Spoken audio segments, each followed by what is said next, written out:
وَلْتَكُن مِّنكُمْ أُمَّةٌ يَدْعُونَ إِلَى الْخَيْرِ وَيَأْمُرُونَ بِالْمَعْرُوفِ وَيَنْهَوْنَ عَنِ الْمُنكَرِ ۚ وَأُولَٰئِكَ هُمُ الْمُفْلِحُونَ. Maka kita mulai sama-sama dengan bacaan Al-Fatihah. A'udzu billahi minasy syaithanir rajim. Bismillahirrahmanirrahim.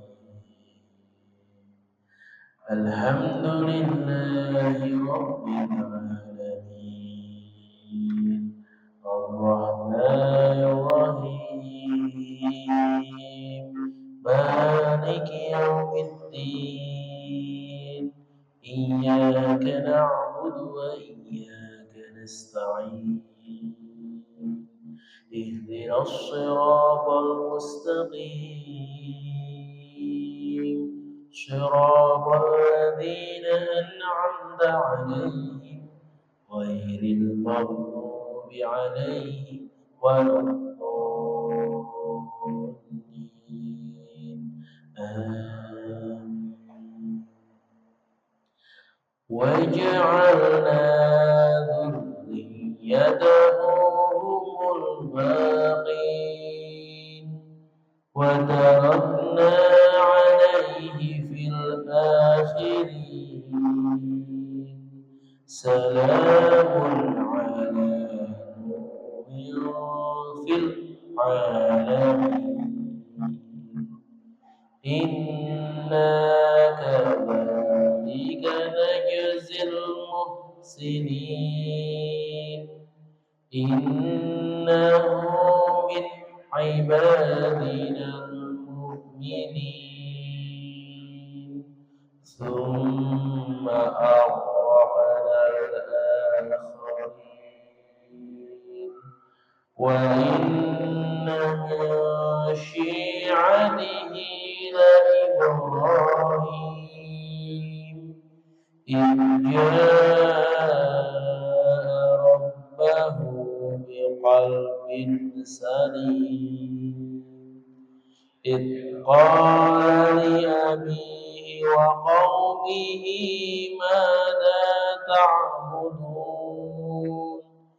أَئِفْكًا آلِهَةً دُونَ اللَّهِ تُرِيدُونَ فَمَا ظَنُّكُم بِرَبِّ الْعَالَمِينَ فَنَظَرَ نَظْرَةً فِي النُّجُومِ فَقَالَ إِنِّي سَقِيمٌ فَتَوَلَّوْا عَنْهُ مُدْبِرِينَ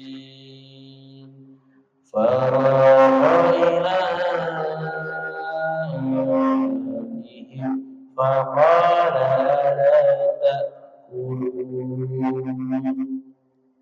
مَا لَكُمْ لَا تَنطِقُونَ فَرَاغَ عَلَيْهِمْ ضَرْبًا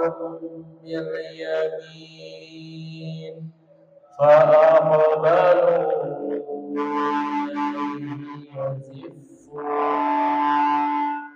قَالَ أَتَعْبُدُونَ مَا تَنْحِتُونَ وَاللَّهُ خَلَقَكُمْ وَمَا تَعْمَلُونَ قَالُوا ابْنُوا لَهُ بُنْيَانًا فَأَلْقُوهُ فِي الْجَحِيمِ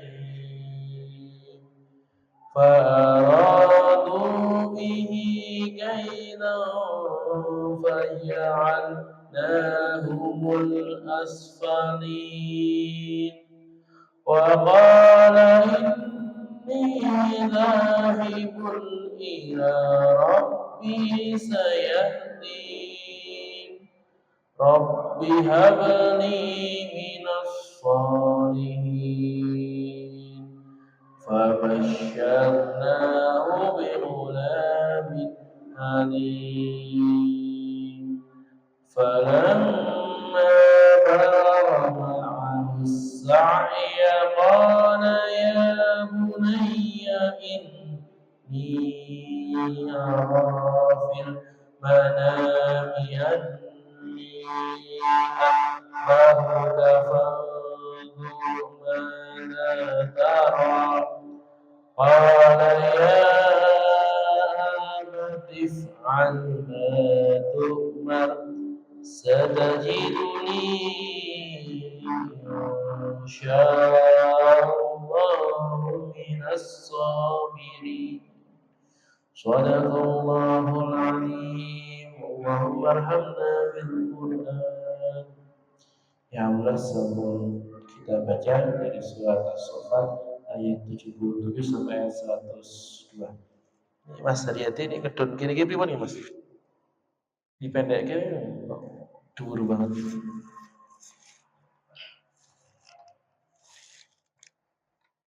Lah, mulai tambah dhuwur. Pendek.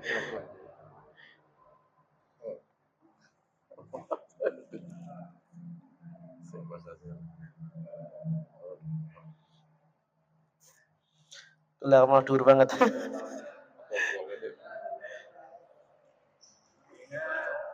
Diputer. Napa diputer? Walah.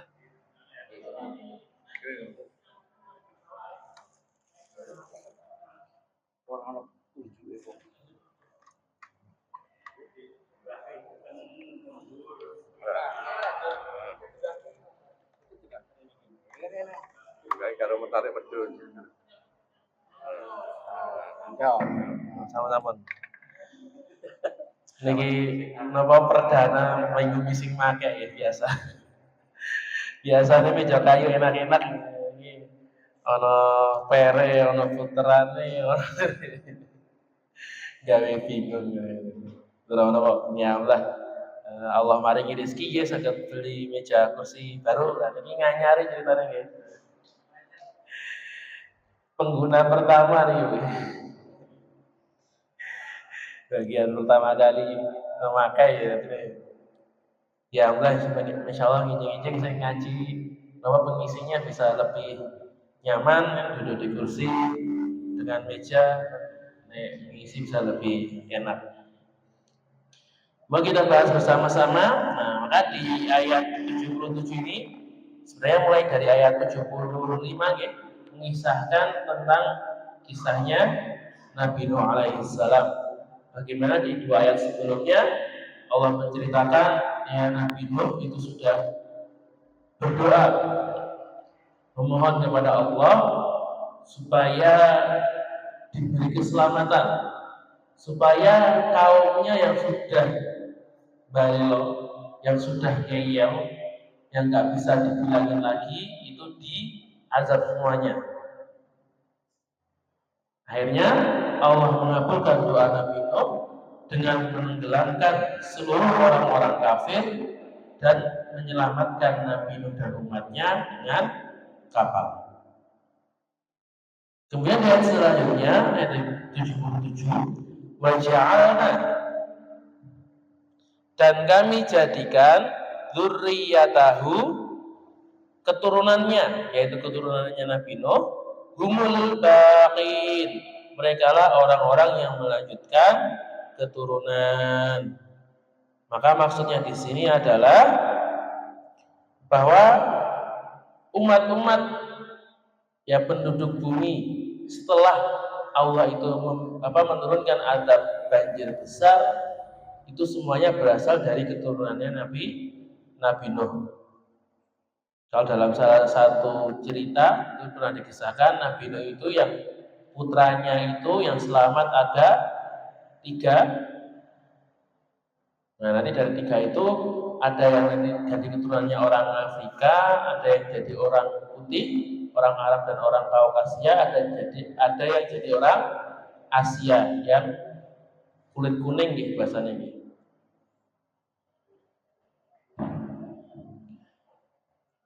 Wa tarakna 'alaihi fil akhirin.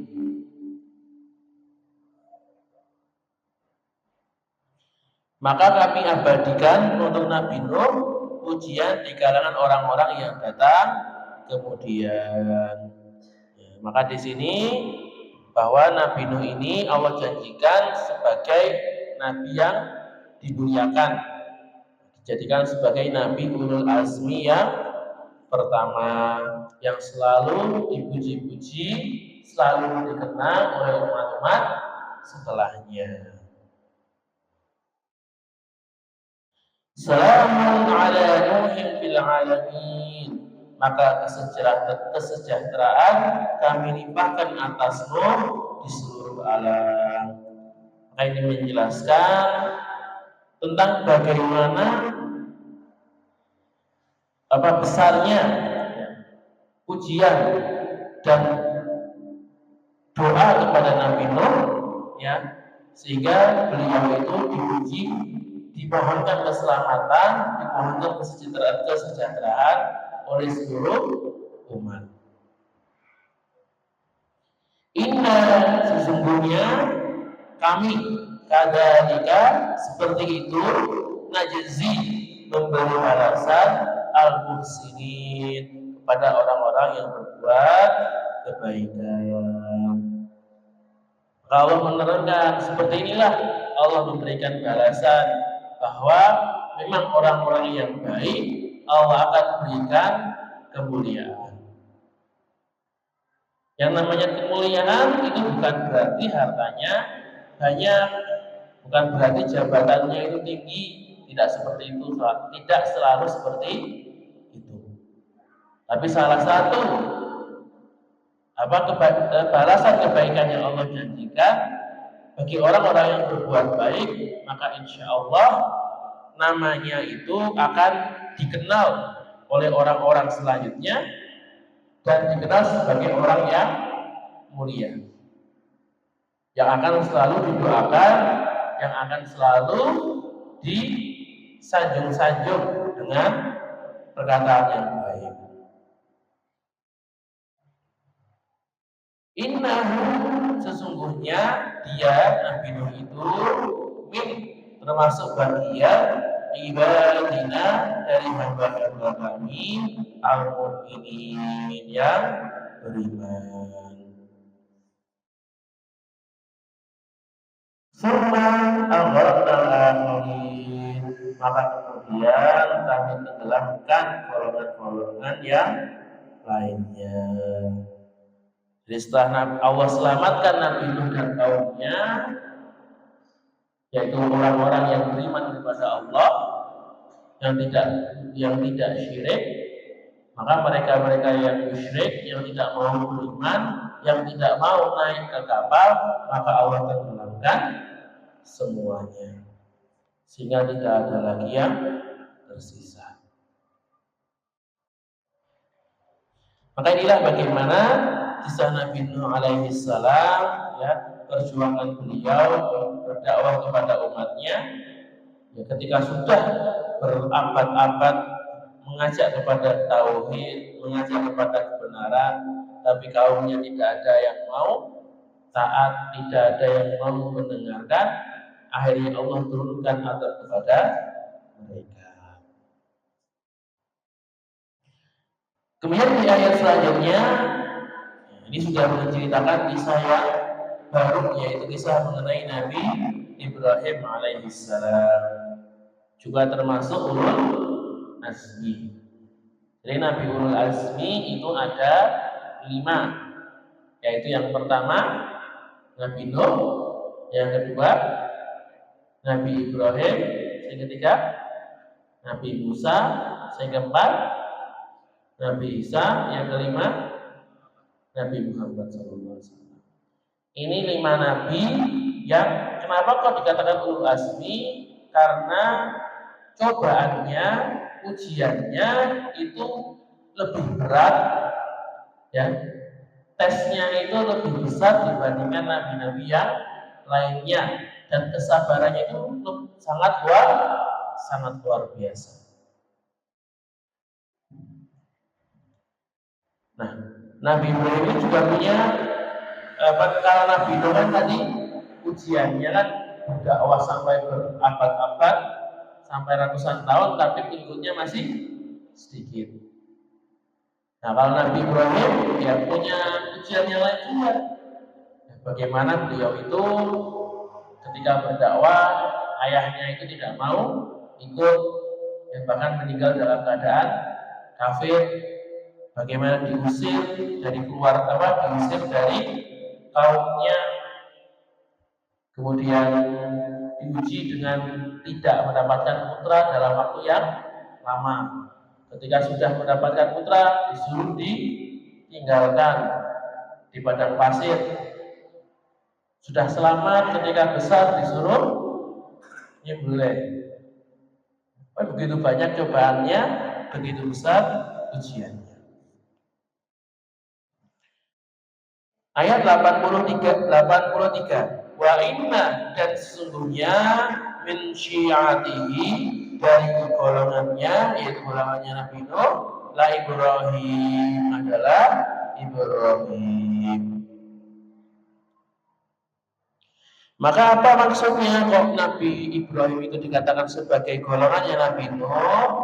Bahwa maksudnya adalah Nabi Ibrahim itu masih mengajarkan ajaran yang sama dengan Nabi Nuh, yaitu apa? Ajaran tauhid, ajaran berserah diri kepada Allah Ta'ala. Maka kita katakan kalau sebenarnya agama Islam itu tidak dimulai dari Nabi Muhammad. Bahwa kita mengatakan dari Nabi Adam, Nabi Nuh, Nabi Ibrahim, Nabi Musa, Nabi Isa, itu semuanya beragama Islam. Mereka semua adalah Muslim. Kenapa? Karena yang namanya Muslim adalah orang yang menyerahkan kehendaknya kepada Allah.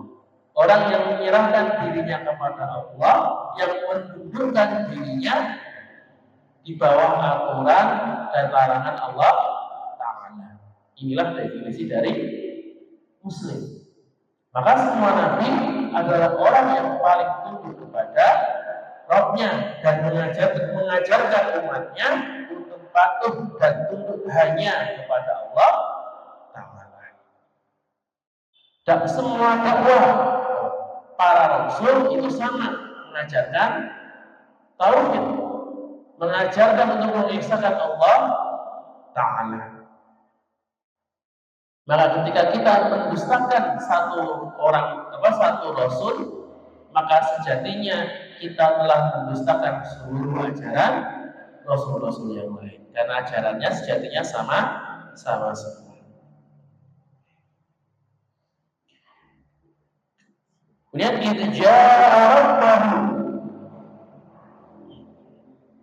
maka ketika dia datang kepada Tuhannya biqalbin salim, dengan hati yang suci, yaitu dengan mengikhlaskan dirinya hanya kepada Allah Ta'ala.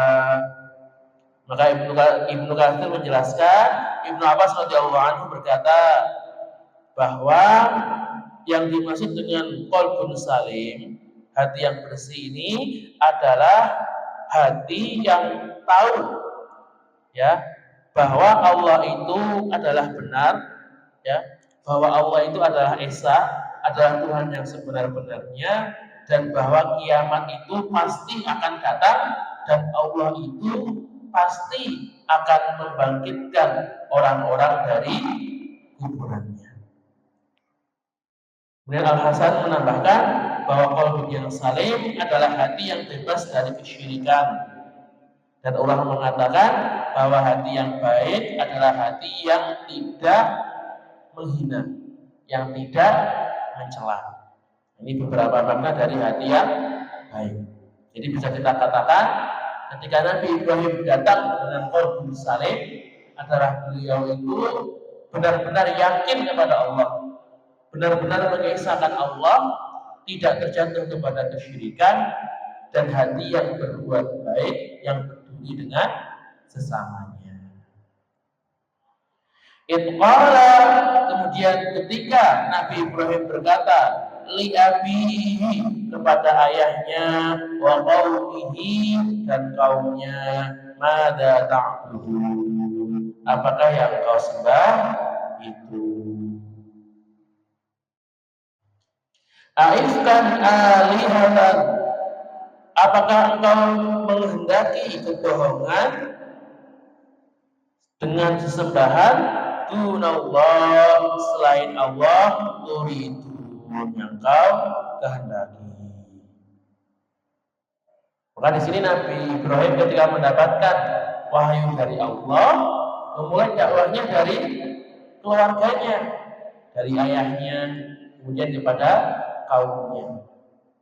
Ditanya, sebenarnya apa sih yang kamu sembah ini? Kenapa kok menyembah berhala ini? Kenapa bukan malah menyembah Allah? Apakah berhala ini bisa memberi makan ketika engkau lapar? Apakah berhala ini bisa menghilangkan kesulitan yang menimpa engkau? Apakah berhala bisa memberikan pakaian bagi orang-orang yang tidak punya pakaian? Apakah berhala bisa memberikan minuman bagi orang-orang yang kehausan? Maka Nabi Ibrahim menantang, mengajak berdialog, berdakwah kepada kaumnya. Supaya apa? Supaya mereka sadar bahwa berhala yang mereka sembah itu tidak ada apa-apanya, tidak punya kuasa apapun, ya hanya khayalan mereka belaka. Maka jangan sampai kaumnya itu terjebak dalam kesyirikan kepada berhala dan berpindah kepada tauhid, hanya mengisahkan peribadatan kepada Allah SWT. Fama dhannukum bi rabbil alamin, maka bagaimana anggapanmu terhadap Tuhan seluruh alam? Maksudnya ya kok menyembah berhala gitu ya, bukan menyembah Tuhan yang maha kuasa, malah menyembah makhluk yang tidak punya daya, menyembah batu yang mati, yang bahkan tidak bisa menyelamatkan diri sendiri, dibandingkan menyembah Allah yang maha kuasa, yang maha pemberi segalanya. Fanadhara, maka kemudian dia memandang nadharatan sekilas fin nujum, bintang. Maka maksudnya di sini apa? Jadi Nabi Ibrahim itu berpikir dalam-dalam. Ya, Ibnu Katsir menjelaskan bahwa kalau orang Arab itu berkata, ketika orang itu sedang berpikir matang-matang, dia melihat ke bintang. Jadi kan karena kok dibilangin itu saking selalu membantah, tidak mau ikut, tidak mau manut, sudah diajak berbicara tidak mau, sudah berdebat tidak mempan. Akhirnya Nabi Ibrahim mikir-mikir sambil lihat langit gitu ya, gimana caranya supaya bisa didakwahi. Faqala inni saqim, kemudian dia Ibrahim berkata, sesungguhnya aku sakit.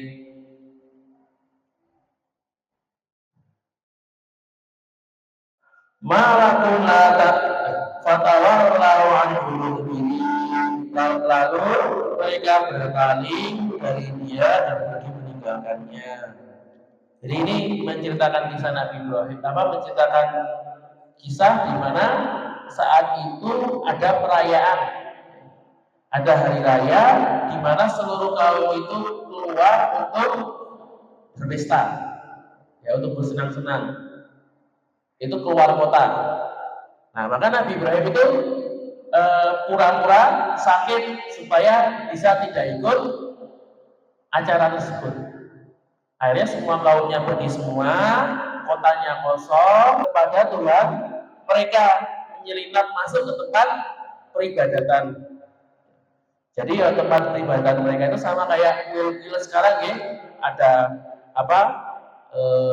biara, ada tempat ibadah, isinya itu berhala.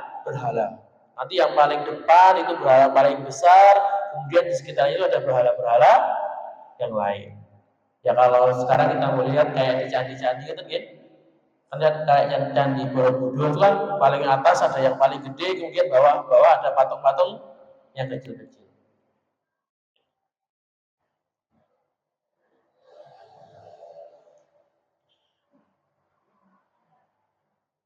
Kemudian Nabi Ibrahim berkata kepada berhala itu, "Ala ta'kulun, mengapa kamu tidak makan?"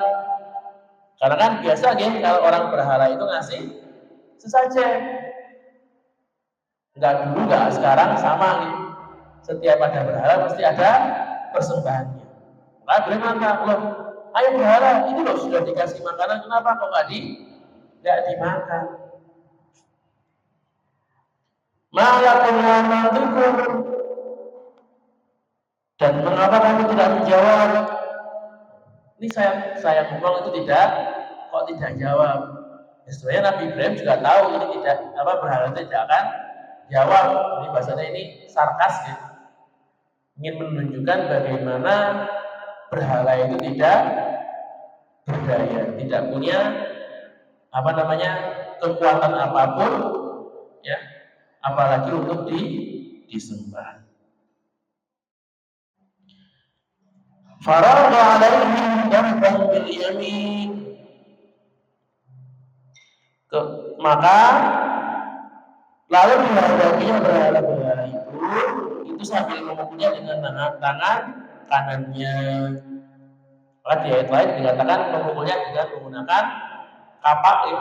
Jadi seluruh berhala-berhala itu dihancurkan semuanya, ya, diremukkan semuanya kecuali satu yang paling besar.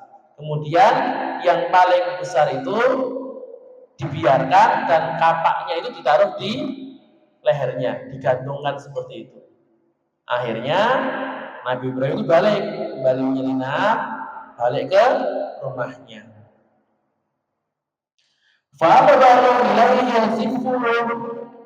Lalu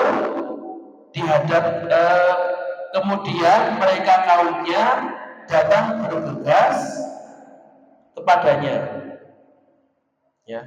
Jadi setelah kaumnya itu pulang dari perayaan tadi dan menemukan bahwa kok berhalanya hancur semua. Ini langsung marah ini. Siapa yang berani menghancurkan Tuhan kita? Kok orang kurang ajar sekali, orang berani sekali. Langsung ayo cari. Kita harus cari siapa yang bertanggung jawab. Nah, akhirnya ada orang yang berkata, "Loh, saya tuh dulu pernah dengar itu ada pemuda namanya Ibrahim. Itu dia itu selalu menasihati, selalu mengajak supaya kita meninggalkan berhala kita, supaya meninggalkan penyembahan terhadap patung-patung." Nah, ini pasti dia ini yang menghancurkan.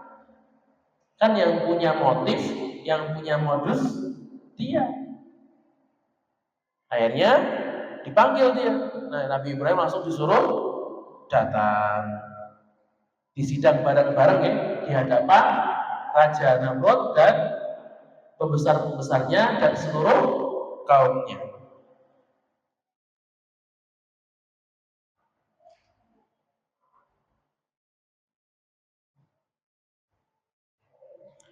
Kemudian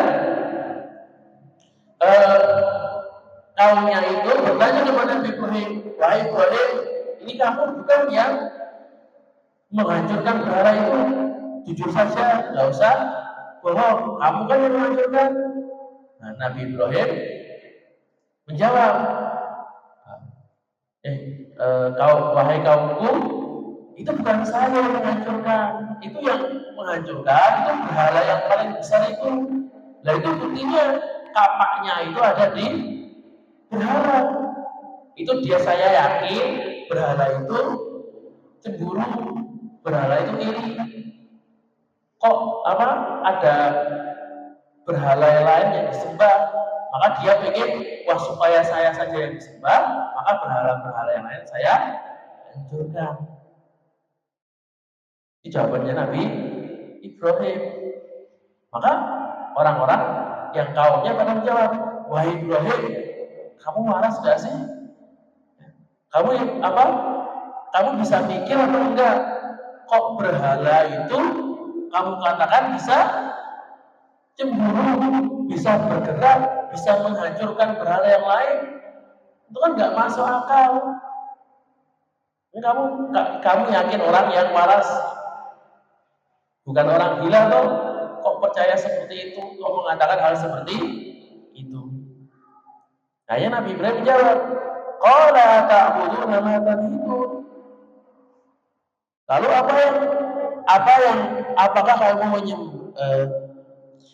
apakah kamu menyembah patung-patung yang kamu bahas itu? Wallahu lakum ma ta'malun. Padahal Allah lah yang menciptakanmu dan apa yang kamu perbuat itu. Maka Nabi Ibrahim balik menantang gitu. Loh, kalau kamu tahu berhala itu tidak bisa apa-apa, tahu berhala itu tidak bisa bergerak, tidak bisa merasakan apa-apa, nah kok malah disembah? Kenapa kamu menyembah apa yang kamu ciptakan dengan tanganmu sendiri? Berhala yang kamu pahat dari batu dengan tanganmu, yang kamu lihat bagaimana berhala itu dari batu yang kasar menjadi bentuk seperti itu. Nah, itu sudah tahu benda itu mati, tidak bisa berbuat apa-apa, kok tetap disembah? Gimana kamu? Berarti yang gila saya atau kamu?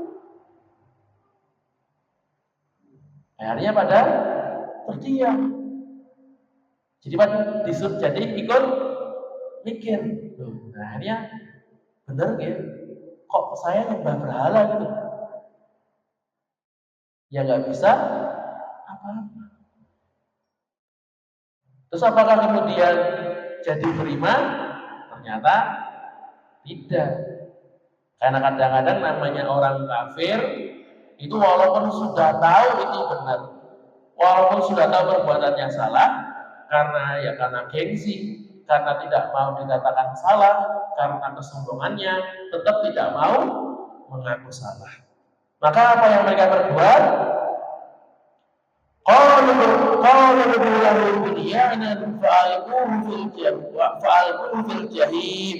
Maka mereka berkata, buatlah bangunan perapian untuknya, yaitu untuk membakar Ibrahim, lalu lemparkanlah dia ke dalam api yang menyala-nyala. Nah, ini karena sudah kalah lewat adu argumen, ya, tidak bisa menang lewat adu kecerdasan, akhirnya mereka mengandalkan apa? Otot, ya, mengandalkan kekerasan. Ya sudah, ayo kita bikin api yang besar, ya, seluruh kaum itu mengumpulkan kayu, kemudian dibuat perapian yang besar, lalu kita lemparkan Ibrahim ini ke api tersebut.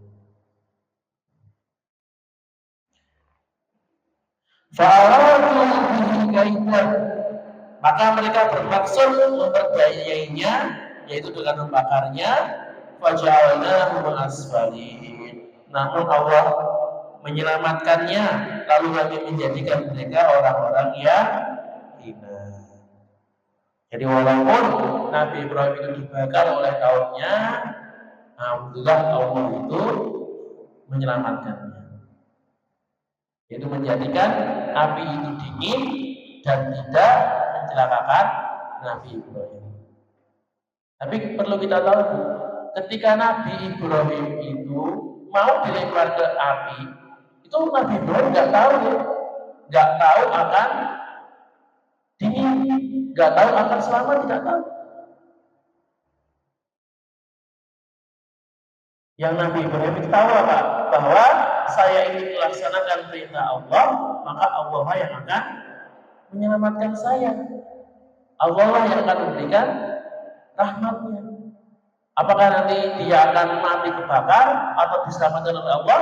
Maka Nabi Ibrahim pasrah saja.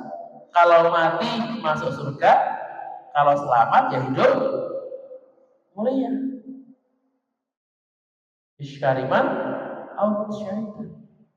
Ini bedanya antara mukjizat atau karomah dengan sihir.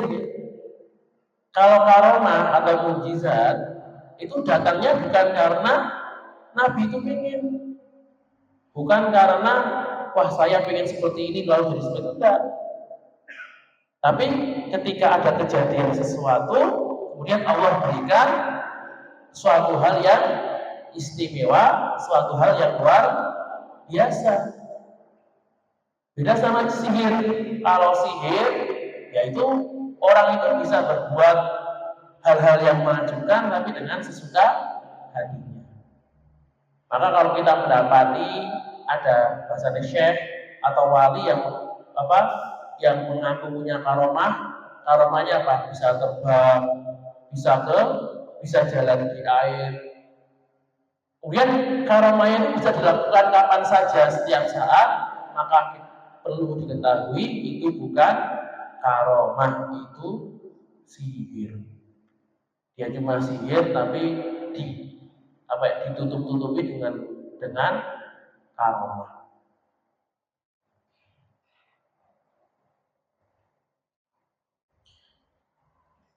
Kemudian Rabbi habli minas shalihin. Nabi Ibrahim. Sebelumnya wa qala inni da'u ila rabbi sayahdin. Dan dia Ibrahim berkata, sungguh aku harus pergi menghadap kepada Tuhanku, maka dia akan memberikan petunjuk kepadaku.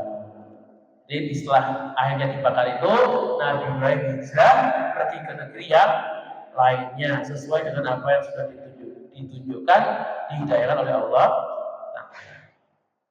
Masya Allah, nanti untuk ayat selanjutnya akan dibahas bersama Ustaz Muhajirin. Besok insya Allah nanti bagaimana kisahnya Nabi Ibrahim itu diperintahkan untuk mengorbankan Nabi Ismail alaihissalam. Wa qala hadza, jika ada salah kata maka datangnya dari saya sendiri dan saya mohon maaf sebesar-besarnya, dan jika ada kesalahan dari Allah Subhanahu wa taala. Bila ada hidayah wa hidayah, mohon agama Islam astagfirul khairat.